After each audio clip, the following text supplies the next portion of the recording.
Bem, Hebreus capítulo 11, de 23 a 29.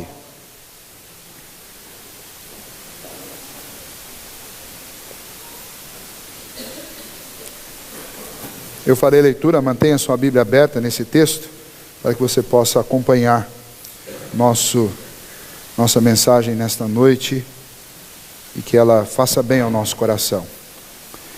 Pela fé, Moisés, apenas nascido, foi ocultado por seus pais durante 3 meses, porque viram que a criança era formosa. Também não ficaram amedrontados pelo decreto do rei. Pela fé, Moisés, quando já homem feito, recusou ser chamado filho da filha de Faraó, preferindo ser maltratado junto com o povo de Deus, a usufruir prazeres transitórios do pecado. Porquanto considerou o opróbrio de Cristo por maiores riquezas do que os tesouros do Egito, porque contemplava o galardão. Pela fé, ele abandonou o Egito, não ficando amedrontado com a cólera do rei. Antes, permaneceu firme como quem vê aquele que é invisível. Pela fé, celebrou a Páscoa e o derramamento do sangue, para que o exterminador não tocasse nos primogênitos dos israelitas. Pela fé, atravessaram o Mar Vermelho como por terra seca. Tentando os egípcios, foram tragados de todo. Muito bem, nós estamos estudando o capítulo 11 da carta aos Hebreus e a sequência dos capítulos desta carta. E o capítulo 11 fala sobre a fé. A fé que é tão necessária para a nossa caminhada, para a nossa jornada como cristãos. A fé que para os primeiros leitores desta carta era tão fundamental para que eles resistissem e não abandonassem o cristianismo. Eles que estavam sendo pressionados a largar o cristianismo e voltar para o judaísmo. Eles que estavam sendo pressionados a abandonar a fé em Cristo Jesus. O mundo para o qual esses leitores, o mundo para o qual o autor da carta aos Hebreus escreveu aos seus leitores, era um mundo hostil à palavra de Deus, era um mundo hostil ao Evangelho, era um mundo hostil à maneira de viver dos cristãos. Assim como o mundo em que Moisés viveu, que é a história que nós vamos ver nesta noite, era também um mundo hostil ao Senhor, ao Deus de Israel. Assim como o nosso mundo hoje é um mundo hostil àquilo que a palavra de Deus nos ensina. Então é bem provável que você esteja aqui nesta noite, trazendo no seu coração uma série de problemas. Talvez alguns produzidos por causa da sua fé. Por você crer em Deus, talvez você esteja tendo problemas na sua família, talvez com seus amigos, talvez no seu trabalho. É provável também que por causa da sua fé, você esteja sendo atribulado neste mundo, uma vez que a tua fé te faz crer num modelo de vida, num sistema de vida que está contraposto ao sistema do nosso mundo. Portanto, se você crê nestes caminhos propostos por Cristo Jesus, o caminho da fé em Cristo Jesus, o caminho do Evangelho, naturalmente a maneira como as pessoas vivem neste mundo e a proposta que este mundo faz para que nós vivamos, ela te incomoda. Porque é natural que ela incomode o coração de um cristão. Este mundo é um mundo hostil. É provável também que você esteja aqui nesta noite, talvez até com dúvidas, a respeito do valor desta fé, a respeito de saber se vale a pena, se realmente existe um final feliz no final desta jornada. E é precisamente para estas dúvidas, para estes problemas, para estas coisas que atormentam o nosso coração, que o autor da carta aos Hebreus escreveu esta carta, e escreveu especialmente este capítulo. O capítulo 11 começa falando a respeito do que é fé. É esta fé que é necessária para que você persevere no caminho do Evangelho, no caminho de Cristo. E ele diz que a fé é a certeza de coisas que se esperam, e a convicção de fatos que se não vê. E quando ele dá essa definição, ele está, em outras palavras, dizendo o seguinte: fé é algo que envolve, primeiramente, crer na existência de Deus. Segundo, conhecer as promessas que esse Deus faz. Terceiro, esperar o cumprimento dessas promessas. Esperar como quem tem certeza de que essas promessas se cumprirão. Esperar como quem está vendo o Deus dessas promessas, que é um Deus invisível, que eu não posso ver, mas pelos olhos da fé eu contemplo esse Deus, contemplo o poder dele, contemplo a graça, contemplo o amor, a misericórdia dele. Por isso eu não tenho dúvida, por isso eu não tenho medo. Esta fé, é dito a respeito dela no Novo Testamento, que ela é um dom de Deus. Eu não posso desenvolver naturalmente esta fé. Esta fé é algo que Deus derrama em nosso coração, para que nós creiamos nele, para que nós busquemos conhecê-lo, para que a gente conheça as suas promessas e para que a gente espere por elas. E então o autor da carta aos Hebreus está dizendo: você que crê em Deus, você que tem conhecido as promessas, viver por fé significa viver assim, esperando o cumprimento dessas promessas. E aí ele vai usar figuras da história dos judeus, uma vez que os primeiros receptores dessa carta eram cristãos convertidos do judaísmo. Ele vai usar histórias que fazem parte das histórias dos judeus do Antigo Testamento, para mostrar para eles exemplos de homens que viveram pela fé.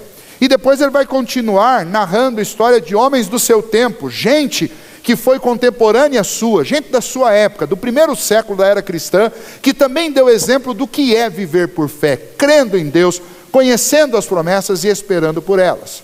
E então a tentativa do autor da carta aos Hebreus, inspirado por Deus nestes capítulos, é encorajar os crentes para que eles não abandonem a fé. Especialmente hoje, nós vamos ver um pouquinho sobre Moisés.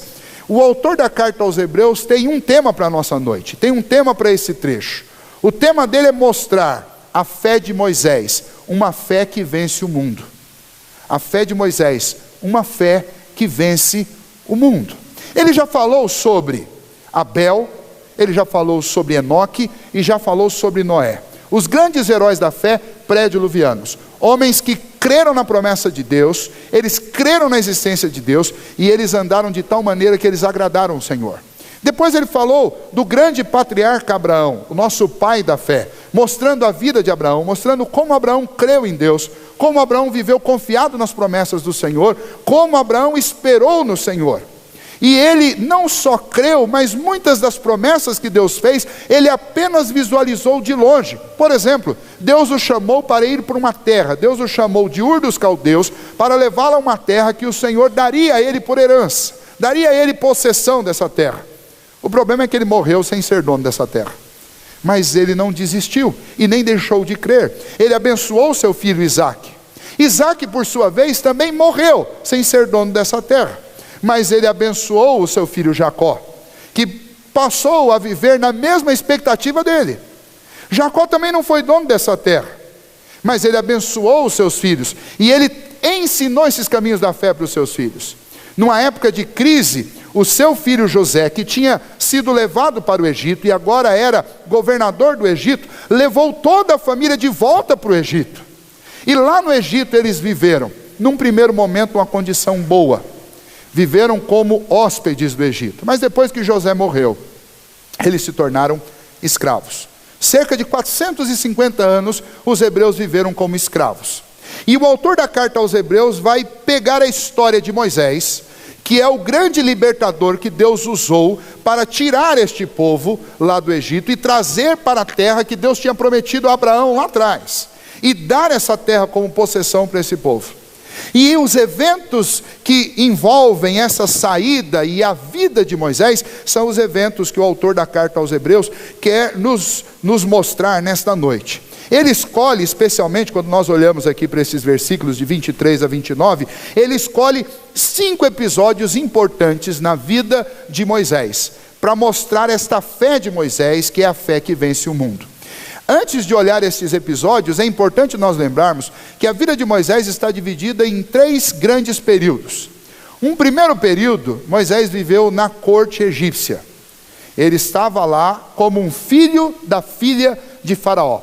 40 anos. 40 anos foi criado na corte, desfrutou de toda a riqueza, de todos os prazeres, de toda a glória de um príncipe. Depois, a segunda parte da vida de Moisés é um período em que ele foge para o deserto de Midian, e nesse deserto ele vai viver durante 40 anos como pastor de ovelhas. Nesse deserto, ele conhece seu sogro, aquele que vem a ser seu sogro Jetro, e ele se casa com uma das filhas de Jetro. Ele estabelece uma família, e ele se torna um pastor de ovelhas. 40 anos se passam, e então Deus se revela a Moisés. E Deus o chama para a grande missão que Deus queria que ele realizasse. 40 anos de escola no Egito, 40 anos de escola no deserto. E agora, aos 80 anos, Deus vê que ele está pronto para a tarefa que Deus quer que ele realize. E então começa o terceiro período da vida deste homem, que é um período em que, inicialmente, ele é usado por Deus para libertar o povo do Egito, e depois, 40 anos de jornada até a terra prometida, onde muitas coisas acontecem. O autor da carta aos Hebreus escolhe 5 episódios dos 2 primeiros períodos da vida de Moisés. Do período em que ele viveu na corte, que ele viveu no palácio, e depois no período que ele viveu no deserto, desembocando com o momento da saída do Egito. Estes 5 episódios são usados pelo autor da carta aos Hebreus para nos mostrar esta fé, que não é apenas a fé de Moisés, mas também a fé dos pais de Moisés, porque esse é exatamente o primeiro episódio que nós vamos ver. O primeiro episódio está aí no versículo 3, todos os episódios da vida de Moisés começam com essa expressão, pela fé. O primeiro episódio é o episódio do nascimento de Moisés, e esse episódio mostra a fé dos pais de Moisés. O versículo 23 diz, pela fé Moisés, apenas nascido, foi ocultado por seus pais durante 3 meses, porque viram que a criança era formosa. Também não ficaram amedrontados pelo decreto do rei. Qual que é a circunstância? O povo hebreu, 450 anos como escravos. Muitas gerações se passaram. Pelo menos 9 gerações desde que o povo chegou ali. E Deus havia prometido um libertador, alguém que tiraria o povo ali do Egito e levaria o povo para a terra que o Senhor prometeu dar a Abraão. Este libertador era esperado, ele era esperado porque os detalhes a respeito da sua vinda eram de conhecimento público do povo. Entre eles que seria um homem, um libertador, e que seria um primogênito. O problema é que os faraós, com o passar do tempo, enxergaram na mão de obra dos hebreus um grande recurso para o Egito. Mão de obra essa, que era uma mão de obra a custo zero, porque eles eram escravos. E como eles cresceram e se tornaram uma nação numerosa, era também algo necessário para os egípcios, porque se eles não os tratassem como escravos, segundo a política da época e o pensamento deles, essa nação facilmente poderia se rebelar contra o Egito, porque, segundo os escritos de Êxodo, aquilo que Moisés registra a respeito desse período, as mulheres hebreias eram muito boas para terem filhos, elas tinham muitos filhos. E então os egípcios não conseguiam conter o avanço populacional dos hebreus. Então eles tinham que ser, segundo a ótica dos egípcios, subjugados para que eles não dominassem o próprio Egito. E nesse contexto então, Faraó fica sabendo sobre esta promessa da vinda de um libertador. E na maldade do seu coração e no seu modo truculento de governar, ele dá uma ordem às parteiras egípcias que quando elas ajudassem uma hebreia a ter o seu primeiro filho, e o filho fosse homem, esse filho deveria ser afogado no Nilo, ele tinha que ser morto. Moisés é o primogênito de Joquebede, e ela esconde, junto com seu esposo, esse menino. Por que ela esconde? O autor da carta aos Hebreus diz que ela enxergou, ela e o seu esposo, viram que o seu filho era formoso. Bom, que pai que não acha o seu filho formoso? Obviamente não estamos falando de beleza. O que nós estamos falando é que aqueles pais, aquele homem e aquela mulher eram homens de fé, eram pessoas de fé, eram pais de fé. Eles acreditavam na promessa do Senhor, eles tinham certeza que Deus levantaria um libertador. E por esperarem, lembra do que é fé? É a certeza do que se espera. Eles tinham tanta certeza que Deus faria isso, que para eles foi muito fácil identificar quem era o seu filho. Quando eles bateram os olhos naquele menino, o seu coração cheio de fé não teve dúvida, esse é o libertador. Imagine o privilégio e a alegria de um pai de receber em sua casa uma promessa de Deus. E ao receber essa promessa, eles não tiveram dúvidas. Nós não vamos deixar que as parteiras cheguem aqui. nós vamos esconder. Eu fico imaginando como é esconder um bebê durante 3 meses. Essa deve ser uma tarefa muito difícil. Mas eles conseguiram fazer isso. Não só fizeram, que depois desse período de 3 meses, não podendo mais ocultá-lo, eles tiveram ainda um outro ato de fé. Eles acreditaram que a vida daquele menino estava de tal maneira predestinada por Deus para que ele fosse o libertador, que eles não sentiram medo em colocar aquele menino num cestinho de junco e colocar esse cestinho de junco nas águas do Nilo. O Nilo é um grande rio, é o maior de todos os rios. Imagine colocar o seu filho dentro dessas águas. Eles não tiveram dúvidas, eles colocaram, e a irmãzinha de Moisés o observava de longe. Miriam ficava de longe olhando para ver aonde aquele cesto ia parar. E pela providência e o governo soberano de Deus, aquele cesto foi parar exatamente nas mãos da filha de Faraó, que pegou aquele cesto e adotou aquela criança. Esse será meu filho. E deu o nome de Moisés, que significa da água foi tirado. E então precisava de uma ama de leite, e ela sabia que as hebreias eram ótimas nisso.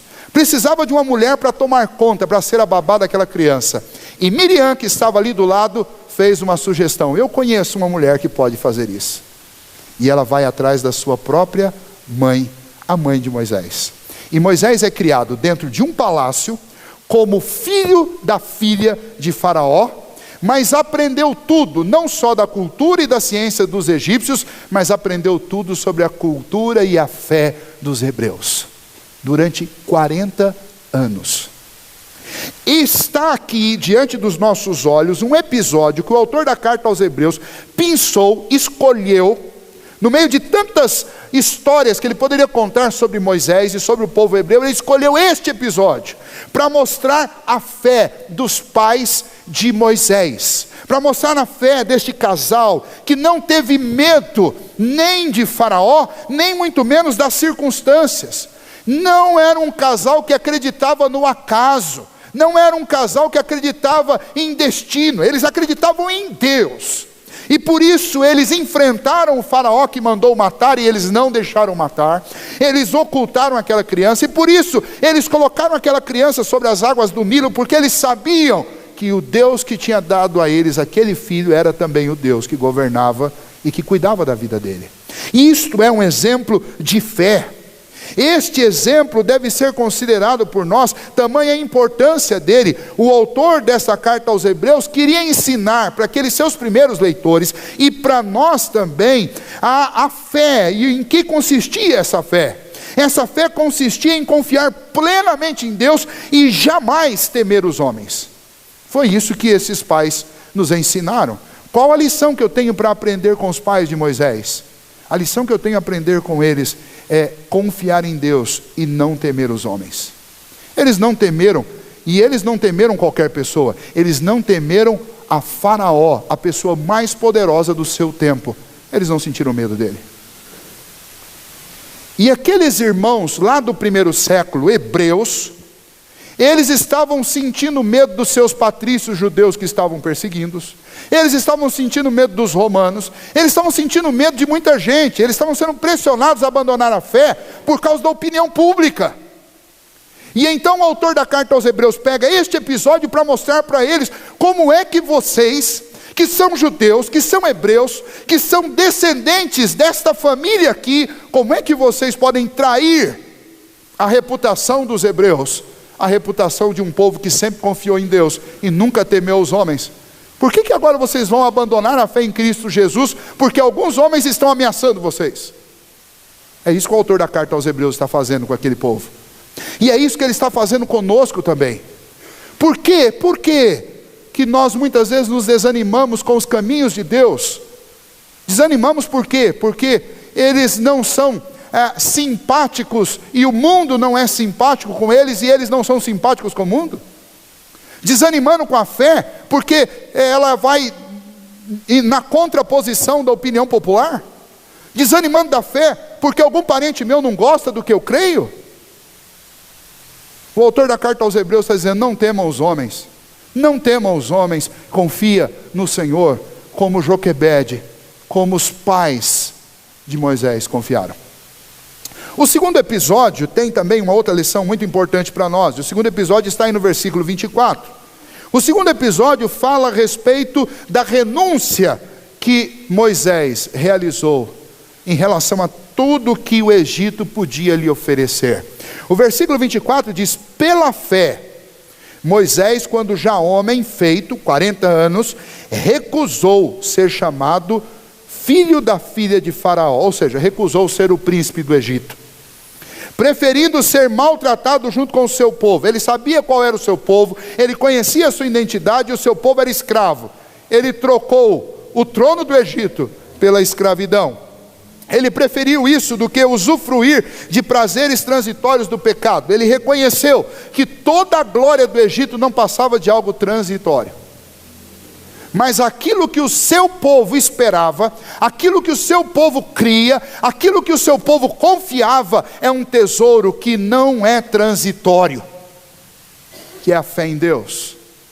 E então o versículo 26 diz: porquanto considerou o opróbrio de Cristo por maiores riquezas do que os tesouros do Egito, porque contemplava o galardão. Ele não tinha muita informação sobre o Messias que viria, o Salvador dos homens, mas ele já pela fé que foi construída no coração dele, pelo ensino dos seus pais, pelo ensino da sua mãe, pela fé ele considerava que a expectativa, que as promessas que eram nutridas no coração do povo hebreu eram muito mais valiosas, incomparavelmente mais valiosas do que todos os tesouros do Egito. E olha que falar em tesouro no Egito naquela época é algo incrível. Há algum tempo atrás descobriram o sarcófago de Tutancâmon, e ele é possivelmente o faraó da época de Moisés. E encontraram no sarcófago dele baldes e baldes cheios de ouro, de pedras preciosas, de prata, de tudo que existe de mais valioso do mundo. Uma fortuna incalculável enterrada junto com o faraó. Vejam só, se aquele tipo de fortuna era usado dentro do túmulo, você imagina o que ele usava quando ele estava vivo. O autor da carta aos Hebreus está dizendo: Moisés abriu mão disso tudo, renunciou isso tudo, largou isso tudo. Quando é que isso aconteceu? Bom, aos 40 anos Moisés decidiu sair do palácio. E quando Moisés sai do palácio, ele vai ver como o povo dele estava vivendo, como o povo dele estava sendo tratado. Ele foi ver o seu povo, porque no seu coração havia já fé, ele havia identidade, ele sabia quem ele era, ele sabia que ele não era do palácio, ele sabia que ele era dos hebreus. E ao visitar o seu povo, ele viu um egípcio maltratando um israelita, um hebreu, e ele sai em defesa desse israelita, e ao defendê-lo ele acaba matando o egípcio. E quando ele toma essa atitude de defender o israelita, automaticamente ele tomou uma posição na vida dele, ele assumiu um lado. E a partir do momento em que ele assumiu um lado, ele passou a ser perseguido, caçado por Faraó, pela família do trono do Egito, que se sentiu obviamente traída. 40 anos que eles cuidaram e deram tudo do bom e do melhor para aquele homem, e agora ele está virando as costas para eles e trocando o que o trono lhe oferecia para seguir junto com o seu povo, com o povo hebreu. Ele preferiu, segundo o autor da carta aos Hebreus, ser maltratado junto com o seu povo, e é nessa ocasião que ele é expulso não, que ele foge do Egito, para que eles não o matem, porque Faraó queria matá-lo. O autor da carta aos Hebreus, ele não entra nesses detalhes em nenhum desses episódios, porque quem está ouvindo esta história são hebreus, e eles conheciam essas histórias com uma riqueza de detalhes que nós nem temos como conhecer. Mas ao citar este episódio, na mente de cada um daqueles hebreus do primeiro século que ouviram esta pregação, esta mensagem, ou que leram, automaticamente eles já captaram a mensagem. Olha, Moisés está mostrando como é que é viver por fé, como é a fé que vence o mundo. A fé que vence o mundo é essa fé que é capaz de nos fazer trocar a glória, a riqueza, os tesouros, aquilo que nos parece interessante sobre essa terra, por aquilo que o Senhor nos prometeu no mundo vindouro, pelas promessas do Senhor. Ele considerou que o caminho que Deus tinha proposto para a vida dele era absolutamente superior aos tesouros que o Egito poderia lhe oferecer, até porque os tesouros do Egito eram transitórios, mas aquilo que Deus tinha para ele é eterno. E por que ele está falando isso para aqueles hebreus? Porque aqueles hebreus, eu já repeti isso no contexto aqui vários domingos, aqueles hebreus perdiam tudo quando eles acreditavam em Cristo Jesus. Eles eram saqueados, eles perdiam todos os seus bens, alguns perdiam todas as roupas, até a roupa do corpo. Lá em Esmirna, numa igreja da Ásia Menor, quando os romanos eles atacavam essas igrejas, eles tiravam dos crentes tudo, sua casa, seu patrimônio, e muitas vezes tiravam suas roupas e os largavam nus, para que todo mundo soubesse que aquilo ali era um crente, que não deveria ser recebido na sua casa. E então, quando o autor da carta aos Hebreus cita essa história, ele está dizendo: olha, estão tirando alguma coisa de você porque você crê em Deus. Lembra de Moisés? Ninguém tirou de Moisés, não, foi ele que renunciou. E o Senhor Jesus nos fala sobre isso. O Senhor Jesus, falando sobre ele mesmo, ele diz que o Filho do Homem não tinha onde reclinar a cabeça. E antes disso, falando a respeito da nossa vida aqui terrena, ele diz: tomem cuidado, porque onde estiver o seu tesouro, também estará o seu coração.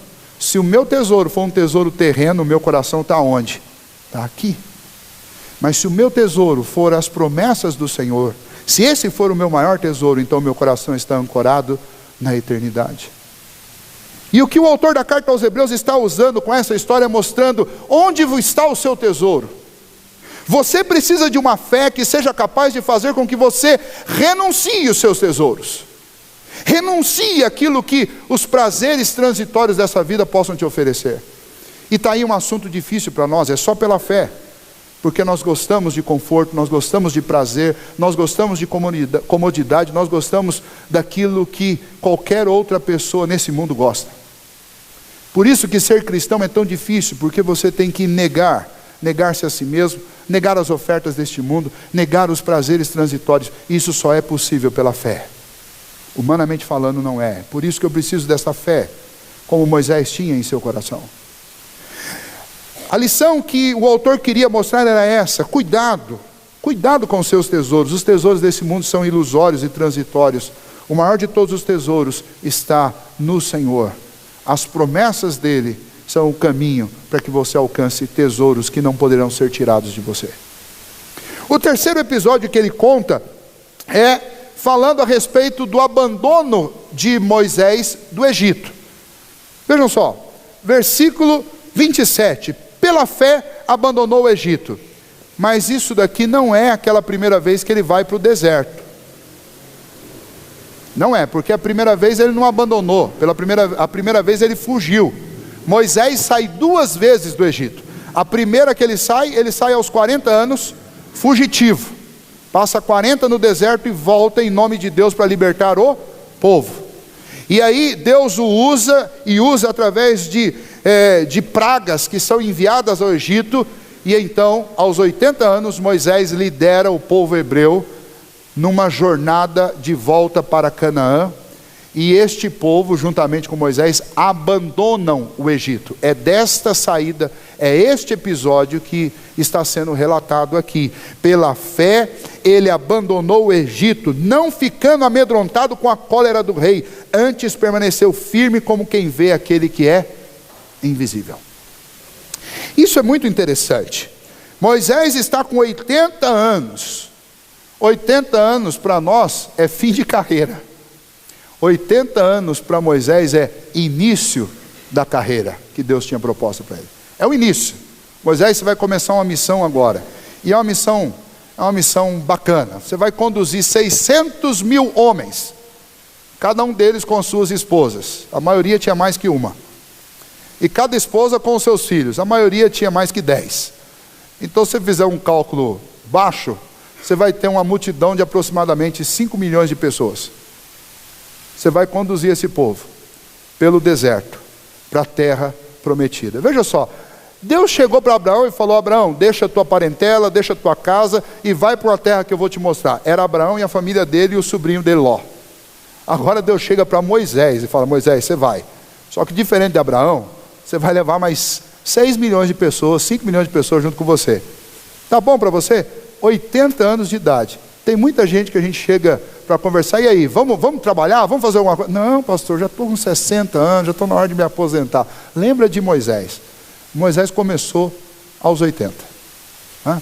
Então, o que Deus tem para nós, Deus sabe o momento certo de nos dar a tarefa e sabe como fazer. Ele sabe quando nós estamos preparados. Mas pela fé, Deus levantou Moisés para essa tarefa. E essa tarefa tinha várias dificuldades. Entre elas, tinha exatamente o enfrentamento de Faraó. E Faraó ficava cada vez mais colérico com aquela situação. Deus mandava Moisés ir lá e falar para Faraó: deixa meu povo ir. Se você não deixar meu povo ir, o Senhor vai mandar uma praga sobre este lugar. E Moisés falava com Faraó, Faraó ficava com o coração duro, e Deus enviava uma praga. 1, 2, 3, 4, 5, 6, 7, 8, 9, 10, até que Faraó deixou ir. Mas Faraó deixou ir, e logo depois de ter deixado o povo sair, a cólera tomou conta do coração dele de novo, e novamente ele desistiu daquilo e mandou os seus exércitos: vai buscar os nossos escravos de volta, traga-os de volta. E é isso que Deus deu como missão para Moisés aos 80 anos de idade. Em que consistiu esta fé que é demonstrada e que é anunciada aqui? Consistiu no fato de que Moisés realizou essa tarefa não porque ele era um homem muito forte, era um homem com uma saúde perfeita, era um homem extremamente sábio. Não é por causa disso. Ele enfrentou essa tarefa porque ele era um homem que enxergava o invisível. Sabe o que significa enxergar o invisível? Significa que este homem era um homem que via Deus. Como é que ele via Deus? Uma vez que Deus é invisível, ele via Deus pelos olhos da fé. O que deu força, motivação, o que deu encorajamento para Moisés, para que ele encarasse aquela missão aos 80 anos de idade? O fato de que ele via o Senhor. Eu não sei como era isso, mas o texto da carta aos Hebreus diz que ele começou essa jornada pela fé, como quem vê o invisível. Ou seja, a única coisa, o único elemento, o único argumento que justifica a coragem e a força deste homem é a força de alguém que enxerga o invisível. E o invisível aqui é Deus. Os olhos, guarde bem isso, os olhos de Moisés não estavam fitos no tamanho do problema que ele tinha para enfrentar. Os olhos dele estavam fitos em Deus. E essa é a grande diferença entre uma fé que fracassa e uma fé que vence o mundo. A fé que fracassa é aquela que diz ser fé, mas na hora de encarar o problema ela não vê outra coisa na frente a não ser o próprio problema. Mas a fé que vence o mundo é aquela que tira os olhos do problema e coloca os olhos em Deus. Na semana passada eu comecei falando e usando uma definição da nossa confissão de fé a respeito de Deus. E ao usar esta definição, nós vimos muitos termos sobre Deus.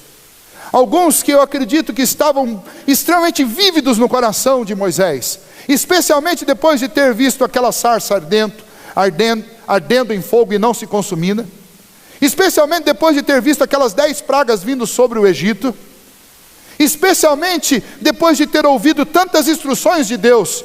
Eu acredito que o coração de Moisés contemplava um Deus onipotente, um Deus que é capaz de fazer qualquer coisa, um Deus que não tem impossíveis para Ele, não tem coisa difícil para Ele. Eu tenho certeza que no coração de Moisés, pelos olhos da fé, ele enxergava um Deus acessível, um Deus com quem ele podia conversar, um Deus que estava atento com o que estava acontecendo com ele e com o seu povo. Eu tenho certeza que no coração dele ele enxergava um Deus bondoso, um Deus amoroso, que estava disposto a salvar aquele povo e libertar aquele povo das garras do Egito. Eu tenho certeza que no coração dele ele via um Deus misericordioso, cheio de graça, disposto a perdoar os pecados daquele povo e oferecer-lhes a oportunidade de ver as promessas se cumprindo. Eu tenho certeza que Moisés via em Deus um pai amoroso que queria dar um grande presente para os seus filhos. Eu tenho certeza que Moisés via um Deus justo que não ia deixar toda a violência e a truculência do Egito impune. E é por isso que ele aceitou essa tarefa, porque ele não olhava para o tamanho do problema, ele olhava para o tamanho do seu Deus. Nós fracassamos no caminho da fé quando, ao invés de olhar para Deus, nós olhamos para o problema. Você pergunta, pastor, como é que eu olho para Deus se Ele é invisível? Nós temos um retrato de Deus bem estampado, bem aqui. Todos nós temos. Você tem na sua casa. Como é que eu conheço a Deus? Através da sua palavra. Esta palavra tem uma função principal: revelar o Senhor e o seu propósito. É isso que ela faz. Nós começamos a carta aos Hebreus, lembra, capítulo 1? O capítulo 1 diz que Deus nos falou de muitas maneiras aos pais, pelos profetas, mas agora, nos últimos dias, Ele nos falou através do seu Filho, que é a expressão exata do seu ser. Ou seja, você quer conhecer Deus? Você quer ver Deus como Moisés via? Você quer ter essa fé que enxerga Deus ao invés de olhar para o tamanho do problema? Você precisa cultivar o hábito e nutrir no seu coração o hábito de alimentar a sua alma com a palavra de Deus. Ela mostra o Senhor. Ela te faz conhecer o Deus de Moisés, o Deus de Abraão, o Deus de Isaac, o Deus de Jacó. E é isso que o autor da carta aos Hebreus está mostrando para aquele povo. Vocês precisam parar de olhar para o tamanho da perseguição que vocês estão sofrendo, e vocês precisam voltar os olhos para o tamanho do Deus de vocês. Este Deus é um Deus infinito. Ele é o Criador do céu e da terra. Ele é dono de tudo que existe. Ele sustenta todas as coisas. Ele governa todas as coisas. Tudo está nas mãos dele. Não há nada difícil para ele. A lição é essa: tire os olhos do tamanho dos seus problemas e coloque os teus olhos, através das páginas da palavra de Deus, no tamanho do seu Deus. O quarto episódio que ele descreve para nós está aí no versículo 28. Pela fé, celebrou a Páscoa e o derramamento do sangue, para que o exterminador não tocasse nos primogênitos dos israelitas. A 10ª e última praga que o Senhor enviou sobre o Egito foi a praga do extermínio dos primogênitos. Deus enviou essa praga, e você pode até imaginar por quê. Deus enviou essa praga, entre outras coisas, porque os egípcios eram especialistas em exterminar os primogênitos dos hebreus. Deus enviou essa praga porque Faraó não tinha deixado o povo ir.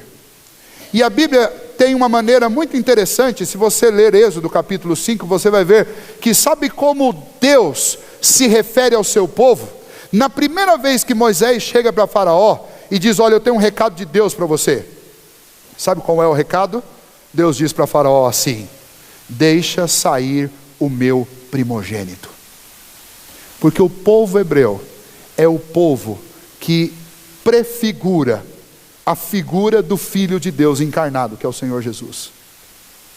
Então Deus manda dizer a Faraó: deixa sair o meu primogênito. Israel é o meu primogênito. É por isso que Deus mandou aquela praga, aquele anjo do extermínio.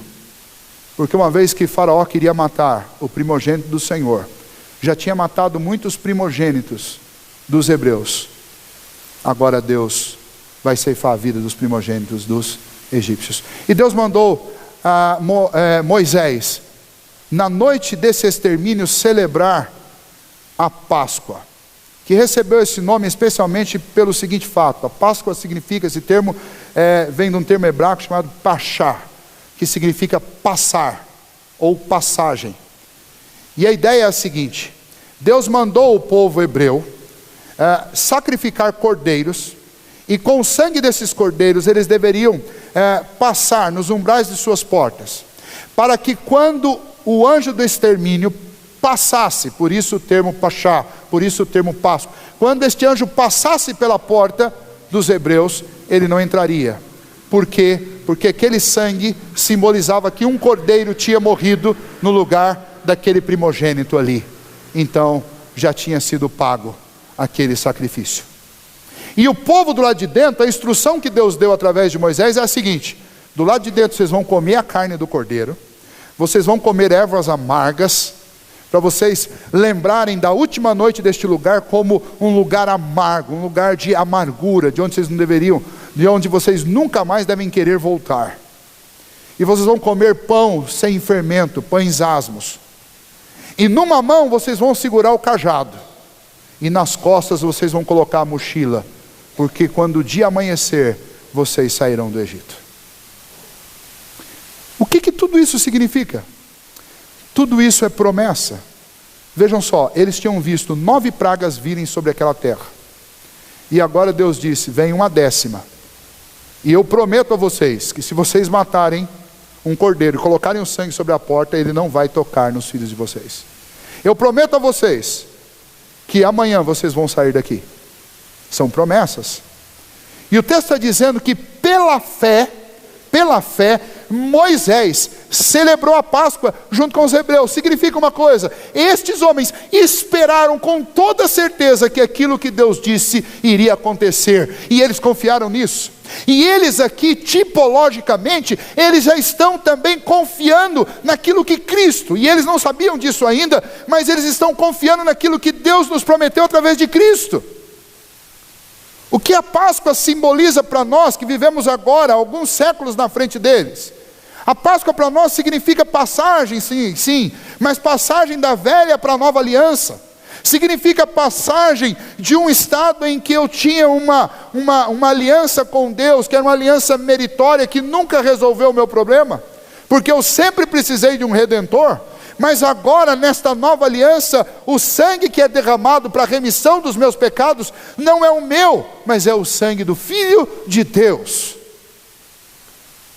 E então, do mesmo jeito que Páscoa para eles significava crer na promessa da libertação que Deus tinha oferecido, tanto para os primogênitos quanto para toda a nação hebreia, a Páscoa para nós significa também a promessa de que o Senhor nos perdoará de todos os nossos pecados, nos livrará da morte eterna e nos dará a vida eterna. Esta é a fé que vence o mundo, a fé que confia no único caminho que Deus abriu para a nossa redenção. O povo hebreu teve um caminho para sair do Egito, e esse caminho foi aberto por Deus. Nós temos um caminho para sair da condenação, e este caminho foi aberto por Deus, e o nome desse caminho é Jesus Cristo. O nome do caminho para os hebreus era o Cordeiro. O nome deste caminho para nós é o Cordeiro de Deus, Jesus Cristo. Mas nós estamos falando das mesmas coisas. E este episódio, ele é citado de uma maneira muito especial, foi escolhido pelo autor da carta aos Hebreus, de uma maneira muito especial, para mostrar para aqueles cristãos: vocês não estão errados, vocês estão crendo na coisa certa. Vocês estão como aqueles irmãos de vocês que estiveram dentro daquelas casas, com a mochila nas costas, com o cajado na mão, com as portas pintadas de sangue, aguardando o momento da libertação. Vocês que estão vivendo hoje, sendo perseguidos, vocês que estão vivendo hoje no mundo hostil à fé cristã, vocês estão da mesma maneira aguardando, por meio de Cristo Jesus, a redenção eterna. Não abandone, não saia de dentro dessa casa, não abandone essa fé, não abandone esse cajado, não abandone essa promessa. É isso que o autor da carta está dizendo para aqueles irmãos, é isso que ele está dizendo para nós também. Não abandone essa promessa. Foi assim que aquele povo foi salvo. E é assim que todo aquele que tem crido em Cristo Jesus tem sido salvo, e será até o último dia que nós vivemos sobre essa terra. A lição é: eu tenho que confiar inteiramente no Cordeiro de Deus que tira o pecado do mundo. Eu tenho que permanecer em Cristo. Não abandone Cristo. Os únicos primogênitos que sobreviveram àquela noite no Egito foram os primogênitos que ficaram debaixo do sangue do Cordeiro.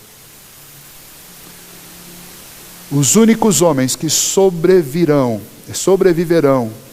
e terão êxito diante do grande e terrível dia do Senhor são aqueles que estiverem debaixo do sangue do Cordeiro de Jesus, Cordeiro Jesus Cristo. O último episódio, versículo 29, pela fé atravessaram o mar vermelho. Pela fé atravessaram o mar vermelho. Faraó deixou o povo sair, mas depois a cólera tomou conta do coração dele, e a ira, inclusive por ter ele mesmo perdido o seu filho primogênito. E então ele decide ir atrás, manda os seus exércitos buscarem, trazerem de volta aquele povo escravo. Moisés, que estava liderando aquele povo, liderando não porque ele tinha força pessoal para isso, mas porque ele enxergava Deus à frente. De repente ele enxerga algo mais na frente, ele enxerga um mar mesmo, um mar com ondas, e atrás a poeira daquele exército que vinha no seu encalço. E o povo começa a murmurar. Imagina 5 milhões de pessoas murmurando e gritando e reclamando. E eles gritavam assim: não tinha túmulo suficiente no Egito, você tinha que trazer a gente para ficar aqui, para ser morto na praia. E Moisés, aos 80 anos, ele vai orar e falar com Deus, porque ele enxergava o que ninguém estava enxergando. Ele via Deus. E é interessante que recentemente saiu um desses filmes hollywoodianos falando sobre a vida de Moisés. E é outra história, não é a história da Bíblia. Não adianta assistir iludido que você vai assistir uma história bíblica que não é. É outra história. Mas tem uma coisa que eles acertaram. Eles erraram feio, terrivelmente, quando eles descreveram Deus como uma imagem. Colocaram lá um menino, para fazer o papel de Deus, falando com Moisés. O detalhe é que esse menino só era enxergado por Moisés e por ninguém mais. E esse é o único fato que eles acertaram bem cheio. Porque a diferença entre Moisés e aquele povo é que Moisés enxergava o invisível pela fé. Ele acreditava e ele via Deus à frente dele. E o povo não, o povo só enxergava a dificuldade. Eles viam morte para todo lado. Eles olhavam para o Mar Vermelho: vão morrer. Eles olhavam para o exército dos egípcios atrás e: vão morrer. Depois lá na frente eles chegam num deserto que não tem água, eles: vão morrer. Depois eles chegam num outro lugar, não tem comida, eles: nós vamos morrer. Esse povo só enxergava a morte diante deles, mas no lugar onde eles viam morte, Moisés via Deus. E Moisés fala com Deus, e Deus dá uma ordem para Moisés: Moisés, se dirija a esse povo e diga para esse povo que eu estou mandando que eles marchem. Marcha na direção do Mar Vermelho. Moisés: como é que é, Senhor? Moisés, estende o seu cajado e marche. Eu acho isso lindo demais. É bem linguagem militar. Foi isso que Deus disse. Deus deu uma ordem para Moisés: olha para frente, estenda o cajado e marche. Eu queria que um dia um desses diretores hollywoodianos fizesse um filme, e que esse filme fosse assim, para mostrar o peso e a glória e a força da ordem de Deus. Moisés não teve o que fazer. Ele fez tão somente o que Deus lhe mandou fazer: estendeu o cajado e mandou o povo marchar. E a Bíblia diz que um vento muito forte, imagine a força de um vento desse, um vento muito forte fez com que aquele mar se abrisse, 2 paredões gigantescos de água se levantaram, e o chão ficou seco, e o povo atravessou a pé enxuto, com os pés secos. E quando os exércitos de Faraó tentaram fazer o mesmo, eles foram todos afogados naquela água. Porque ou você tem fé em Deus e vê o impossível, ou se você tiver fé em si mesmo, tiver fé nas pessoas ou fé nas coisas, esqueça, você vai morrer afogado. Aquele exército tinha fé no seu general. O general disse: marche. Mas o general deles não era o mesmo general dos hebreus. O general dos hebreus tinha poder para mandar marchar e para mandar abrir o mar. O general deles não tinha, e por isso eles morreram afogados. Por que o autor da carta aos hebreus está citando este evento? Porque ele está querendo ensinar para aqueles homens que eles deveriam confiar nas ordens de Deus. Se Deus os mandou: ide por todo mundo, pregai o evangelho a toda criatura, quem crer e for batizado será salvo, quem não crer será condenado, eles deveriam apenas crer nesta ordem e obedecer esta ordem. Porque o autor da carta aos hebreus, o que ele vai querer no final é não apenas encorajar aqueles irmãos para que eles não abandonem a fé, mas ele vai encorajá-los para que eles disseminem a fé. E é o mesmo que esse texto tem para nós nessa noite.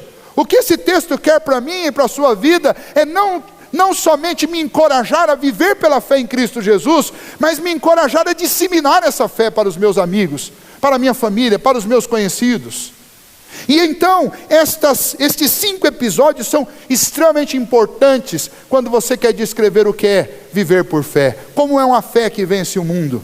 Uma fé que vence o mundo é uma fé como essa de Moisés. Nós podemos aplicar estas lições à nossa vida de pelo menos 4 maneiras diferentes. A primeira delas, Moisés, eu já disse para vocês, viveu num mundo hostil. Aqueles hebreus viviam num mundo hostil, e nós vivemos num mundo hostil ao Senhor e à sua palavra. Mas aquele povo confiou em Deus, permaneceu firme nas promessas de Deus, e foram vitoriosos. Então é fundamental que eu não apenas creia em Deus, mas confie nas suas promessas, e não vire nem para a direita e nem para a esquerda, mas siga em frente. O Deus que me manda marchar é o Deus que vai me sustentar de pé. Então não abandone a fé em Cristo Jesus. Ainda que você seja tentado, ainda que você tenha muitos problemas, ainda que você tenha que perder tudo, ainda que você tenha que enfrentar a arrogância e a raiva dos homens, não abandone a fé. Porque quem está à sua frente é nada mais nada menos do que o Criador do universo. Não troque o Senhor pelos tesouros desse mundo. Eles são transitórios, mas as promessas do Senhor dizem respeito a coisas eternas. Então confia no Senhor e não abandone essa fé. E especialmente para nós pais, veja a importância, na vida de Moisés, veja a importância de se ensinar os caminhos da fé para os seus filhos. Durante 40 anos, a mãe de Moisés aproveitou a oportunidade que ela teve para ensinar o seu filho. E quando chegou no momento decisivo, aos 40 anos de idade, Moisés tinha que escolher: quem eu quero ser? Eu quero ser um príncipe do Egito, ou eu quero ser um escravo junto com o meu povo? Por causa da fé que ele tinha em Deus, ele tomou a decisão correta. Ele abriu mão dos tesouros transitórios desta vida para se juntar àquele povo, porque ele confiava em Deus. Ele aprendeu a fé com a sua mãe. E aí, para nós pais, veja a importância de eu ensinar a fé para os meus filhos, porque os nossos filhos um dia também vão ter que fazer escolhas. Um dia não, várias vezes, talvez várias vezes ao dia, terão que escolher entre os prazeres transitórios deste mundo e as promessas do Senhor. Então eu preciso, como pai, ensinar isso para o meu filho. Segundo lugar, esse texto ele se aplica na nossa vida considerando o seguinte: várias vezes eu citei aqui a idade de Moisés, não foi por um acaso, eu citei de propósito. Por quê? Porque eu preciso sempre lembrar que Deus tem o tempo certo para fazer cada uma das obras dele na minha vida. Moisés viveu 40 anos num palácio, e o povo aguardando o libertador. Depois Moisés viveu, provavelmente deve ter sido dado até como morto, lá no Egito. Mas 40 anos ele viveu num deserto de Midian. Casou-se, constituiu família, se tornou pastor de ovelhas. 40 anos. 40 anos. E só depois então Deus o chamou para uma missão, aos 80 anos de idade. Deus tem o tempo certo para realizar cada uma das obras dele na nossa vida. Então, nós estamos aqui com gente de 12, gente de 20, gente de 30, gente de 40, de 50, 60, 70. Deve ter alguém de 80 por aí, se não está chegando lá. Eu não sei qual é a tarefa que Deus tem para você, mas não se preocupe, porque Deus vai te dar a tarefa no tempo certo. Eu não sei o que você tem pedido, qual a promessa que você tem esperado em Deus, mas eu sei de uma coisa: que Deus tem o tempo certo para fazer isso. Eclesiastes capítulo 3 nos lembra disso, que há tempo para todo propósito debaixo do céu. Ou seja, Deus tem um momento certo para fazer cada uma das coisas. Não desanime, não abandone a fé, porque as coisas que você queria que acontecessem ainda não aconteceram. Não abandone a fé porque parece que Deus quer você na escola do deserto 40 anos. Você não é o primeiro. Moisés já passou por lá. 80 anos aprendendo, para depois fazer as coisas que ele sabia que Deus o destinou a fazer. Mas primeiro, 80 anos estudando, para depois poder fazer. Não tenha pressa. Deus sabe o tempo certo. Uma maneira também de aplicar essas lições, esses episódios da nossa vida, é considerar algo muito importante. Não deixe de congregar, não deixe de conviver com aqueles que têm a mesma fé que você, porque é fundamental. Esse povo hebreu, eles conseguiram manter o seu coração firme nas promessas de Deus durante 450 anos, porque eles se mantiveram unidos, porque eles adoravam a Deus juntos, mesmo num país estrangeiro. Moisés conseguiu cumprir a tarefa dele porque ele estava cercado de pessoas que tinham a mesma fé que ele tinha. Ele não cumpriu a tarefa dele isolado no palácio, ele cumpriu a tarefa dele no meio do povo, sujo, povo cheio de poeira, povo que era escravo, maltrapilho. É no meio desse povo que ele cumpriu a promessa. É importante que nós consideremos o que já foi dito na carta aos Hebreus no capítulo 10. Não deixemos de congregar. Nós precisamos da companhia dos nossos irmãos, nós precisamos da companhia uns dos outros para permanecer firme. Esta fé de Moisés, que é a fé que vence o mundo, é uma fé que tem como pré-requisito a companhia dos fiéis. Eu preciso dela, eu não posso me isolar. Veja que Moisés não cumpriu sua tarefa sozinho. No começo ele reclamou com o Senhor de uma dificuldade que ele tinha com a fala, que a língua dele era pesada, ele tropeçava para falar. Aí Deus falou: não, mas tem alguém aqui que é bom para falar, seu irmão Arão, ele vai ser teu auxílio, ele vai ser teu braço direito.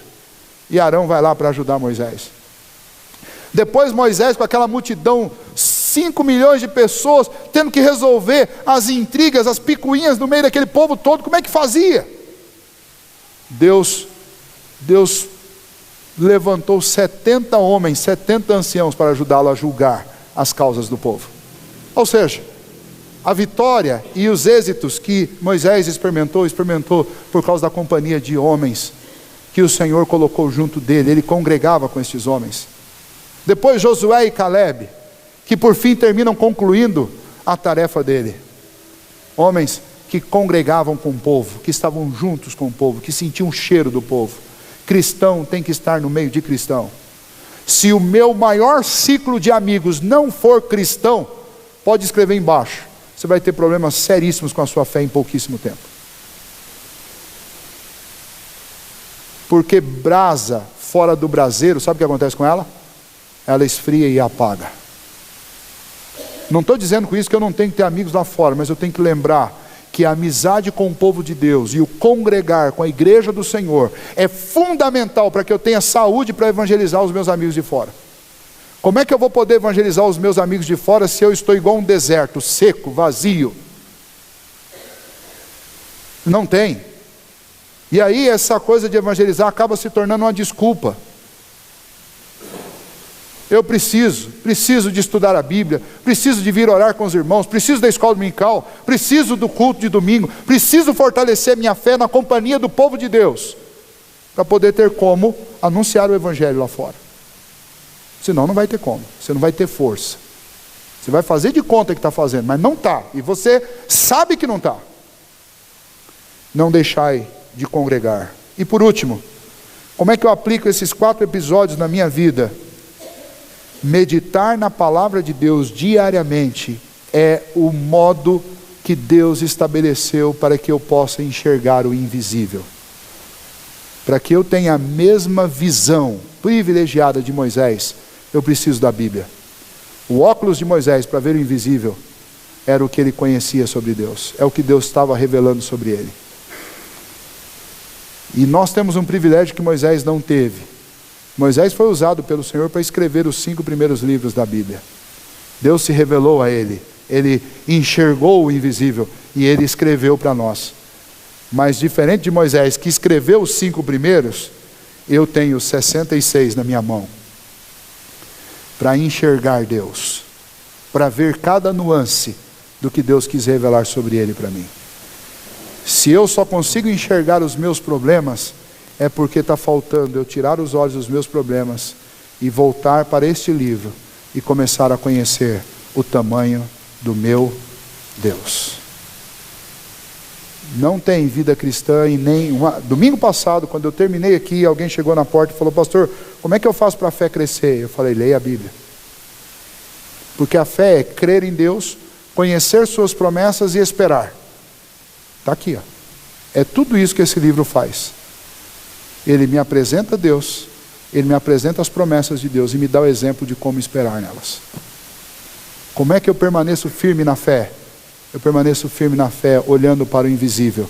E para olhar para o invisível, eu preciso da Bíblia. Por isso a Bíblia é tão fundamental na vida de um crente. Que Deus nos abençoe. Eu não sei como você chegou aqui hoje, como eu disse no começo. Mas talvez você tenha chegado aqui com um dos problemas parecidos aos que Moisés enfrentou. E você ouviu na palavra do Senhor hoje. Qual é o caminho? O caminho é a fé. Esta fé que vence o mundo, a fé de Moisés. A fé que deve ser depositada no Deus de Moisés, em Cristo Jesus, o Cordeiro de Deus, que me garante a vitória, que me garante a vida, em quem eu devo confiar plenamente todo o meu caminho. Vamos ficar em pé e nós vamos pedir que o Senhor nos ajude, para que nós guardemos aquilo que aprendemos em nosso coração, e para que nós vivamos de acordo com aquilo que a palavra do Senhor nos ensina. Bendito Senhor, muito obrigado por cada um que veio aqui. Obrigado, ó Deus, por esse grande privilégio de podermos abrir a Tua palavra e vermos, ó Deus, as obras do Senhor na vida deste homem Moisés.